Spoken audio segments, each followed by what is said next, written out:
Order जो है ये ऐतिहासिक ऑर्डर है।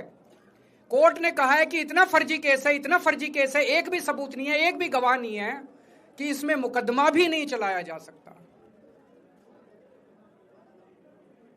ये पूरा षड्यंत्र किसने रचा, क्यों रचा? ये पूरा षड्यंत्र दो लोगों ने मिलकर रचा, नरेंद्र मोदी जी और अमित शाह जी। और आज उन दोनों को पूरे देश से माफी मांगनी चाहिए। उन दोनों ने मिलकर षड्यंत्र रचा कि आम आदमी पार्टी को खत्म किया जाए, आम आदमी पार्टी को बर्बाद किया जाए। और उस षड्यंत्र के तहत आजाद भारत का सबसे बड़ा और सबसे घिनौना षड्यंत्र रचा उन लोगों ने। वो देख रहे थे कि दिल्ली में वो हमें नहीं हरा सकते, वो देख रहे थे कि दिल्ली की जनता हमारे कामों से बहुत खुश है, वो देख रहे थे दिल्ली में कामों की राजनीति के आधार पर वो कहीं खड़े नहीं होते, तो उन्होंने एक षड्यंत्र रचा। जनता जानती है कि केजरीवाल ईमानदार, उन्होंने कहा केजरीवाल की ईमानदारी पे चोट करो। जनता जानती है कि आम आदमी पार्टी ईमानदारी, उन्होंने कहा आम आदमी पार्टी की ईमानदारी पे चोट करो। उन्होंने आम आदमी पार्टी को खत्म करने के लिए षड्यंत्र रचा और बोले केजरीवाल बेईमान है, केजरीवाल बेईमान है, केजरीवाल बेईमान है, केजरीवाल ने शराब घोटाला किया, केजरीवाल पैसे खा गया, केजरीवाल ने 100 करोड़ रुपए खा लिए।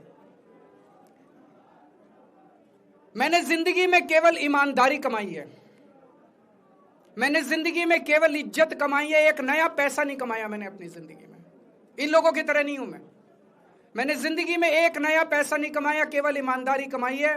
और ये उस ईमानदारी के ऊपर चोट करना चाहते थे, उसके लिए इन्होंने षड्यंत्र रचा था। आज कोर्ट के ऑर्डर के बाद ये साबित हो गया देश के सामने, केजरीवाल कट्टर ईमानदार है, मनीष सिसोदिया कट्टर ईमानदार है, संजय सिंह कट्टर ईमानदार है, दुर्गेश कट्टर ईमानदार है, आम आदमी पार्टी कट्टर ईमानदारी है। हम नहीं कह रही है, कोर्ट ने सारे देश के सामने बोला है। कई लोग ये कहते हैं जेल से आने के बाद केजरीवाल चुप क्यों हो गया, केजरीवाल गायब हो गया, केजरीवाल कहां गया? मैं कोई नेता नहीं हूं, मैं कोई पॉलिटिशियन नहीं हूं। पॉलिटिशियन को फर्क नहीं पड़ता, उनको 4 गाली दे दो, मोटी चमड़ी होती है उनकी। मैंने जिंदगी में केवल ईमानदारी कमाई है। मेरे को जब कोई बेईमान बोलता है मुझे फर्क पड़ता है, मेरे को जब जेल भेजा जाता है, मेरे परिवार के ऊपर ताने मारे जाते हैं, मेरे को फर्क पड़ता है, केजरीवाल को फर्क पड़ता है। इसलिए मैंने तय किया था कि जब सारे देश के सामने मैं निर्दोष साबित हो जाऊंगा तब तक मैं चुप रहूंगा। आज मेरे दिल से बहुत बड़ा बोझ उतर गया। मैं मोदी जी को कहना चाहता हूं, मोदी जी आपने हमारे ऊपर इतने केस कर लिए, आपने ईडी छोड़ दी, आपने सीबीआई छोड़ दिया, आपने पुलिस छोड़ दिया, आपने इनकम टैक्स छोड़ दिया हमारे पीछे, आपने जेल भेज दिया हमारे 5 सबसे बड़े नेताओं को। आम आदमी एक समय ऐसा था जब आम आदमी पार्टी के सबसे टॉप के 5 नेता जेल में थे एक साथ, उसके बाद भी केजरीवाल का कुछ नहीं बिगाड़ सके। अब तो एक ही तरीका बचा है मोदी जी केजरीवाल से निपटने का, केजरीवाल का कत्ल करवाना पड़ेगा, केजरीवाल की हत्या करवानी पड़ेगी। उसके अलावा अब केजरीवाल आपसे संभलने वाला नहीं है, अब आपके बस का नहीं है केजरीवाल, आपने सब कुछ करके देख लिया, अब केजरीवाल का कत्ल ही करवाना पड़ेगा। और एक तरीका है, मैं पहले भी बोल चुका, लेकिन वो मोदी जी के बस का नहीं है। मैंने 500 स्कूल बनवाए दिल्ली में, अब 5000 स्कूल बनाओ। मैंने दिल्ली की सड़कें अच्छी करी, आप पूरे देश की सड़कें ठीक कर दो, देखो केजरीवाल को कोई पूछेगा ही नहीं।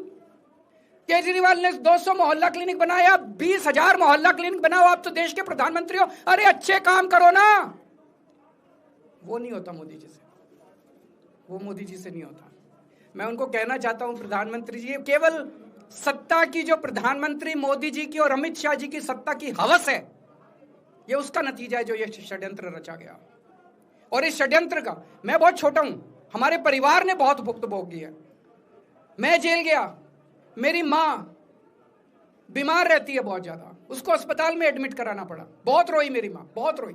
इनकी पत्नी मनीष सिसोदिया जी की पत्नी, उनको मल्टीपल स्क्लेरोसिस डिजीज है, सब लोग जानते हैं। जब सुप्रीम कोर्ट में केस चल रहा था, संजीव खन्ना जी ने कहा कि बहुत गंदी बीमारी है, उनके नीचे का पूरा पोर्शन काम नहीं करता और धीरे धीरे बीमारी बढ़ती जा रही है। हमारे परिवार ने बहुत भुगता है, लेकिन वो इंपॉर्टेंट नहीं है, हम इंपॉर्टेंट नहीं है, हमारा परिवार भी इंपॉर्टेंट नहीं है। लेकिन मोदी जी और अमित शाह जी के षड्यंत्र का खामियाजा जो दिल्ली भुगत रही है, दिल्ली के 3 करोड़ लोग भुगत रहे हैं, उसकी भरपाई कौन करेगा? आज दिल्ली में कहीं चले जाओ, सारी सड़कें टूटी पड़ी हैं, अस्पतालों में दवाइयां मिलनी बंद हो गई हैं, मोहल्ला क्लिनिक बंद किए जा रहे हैं, स्कूलों का बुरा हाल हो रहा है। पूरे दिल्ली में पोल्यूशन इतना ज्यादा कभी दिल्ली की जनता ने नहीं देखा था। यमुना का बहुत बुरा हाल हो गया है। एक चीज बता जो तो दिल्ली में इन्होंने ठीक करी हो। पूरी दिल्ली का बेड़ा गर्क कर दिया। सबसे बड़ा खामियाजा मोदी जी और अमित शाह जी की सत्ता की हवस, उसका सबसे बड़ा खामियाजा दिल्ली के 3 करोड़ लोगों ने भुगता है। दिल्ली के लोगों से जाके पूछो। आज मैं चैलेंज करता हूं मोदी जी को, मोदी जी हिम्मत है दिल्ली में दोबारा चुनाव करा के दिखा दो। 10 से ज्यादा तुम्हारी सीट आ जाए मैं राजनीति छोड़ दूंगा। तुम्हारी 10 से ज्यादा सीट आ जाए मैं राजनीति छोड़ दूंगा। दिल्ली की जनता त्रस्त हो चुकी है तुम लोगों से। मैं मोदी जी को कहना चाहता हूं, अगर आपने सत्ता हासिल करनी है, कुछ पॉजिटिव काम करके सत्ता हासिल करो। आज देश के सामने इतनी बड़ी बड़ी समस्याएं हैं। आज देश का युवा दुखी है, देश का व्यापारी दुखी है, देश का उद्योगपति दुखी है। आज अमेरिका हमें आंखें दिखा रहा है। मोदी जी की हिम्मत नहीं है जो ट्रंप के खिलाफ एक शब्द बोल दें। ट्रंप के खिलाफ रोज ट्रंप गालियां देता है मोदी जी को, रोज ट्रंप गालियां देता है भारत को, रोज ट्रंप गालियां देता है हमारे देश को। मोदी जी के हमारा प्रधानमंत्री भीगी बिल्ली बना हुआ है। अरे देश संभालिए ना। आपको हमने देश चलाने को दिया था और आप केजरीवाल में उलझ गए, आप आम आदमी पार्टी में उलझ गए। पॉजिटिव काम करके सत्ता हासिल कीजिए, ये नेगेटिव काम करना बंद कीजिए।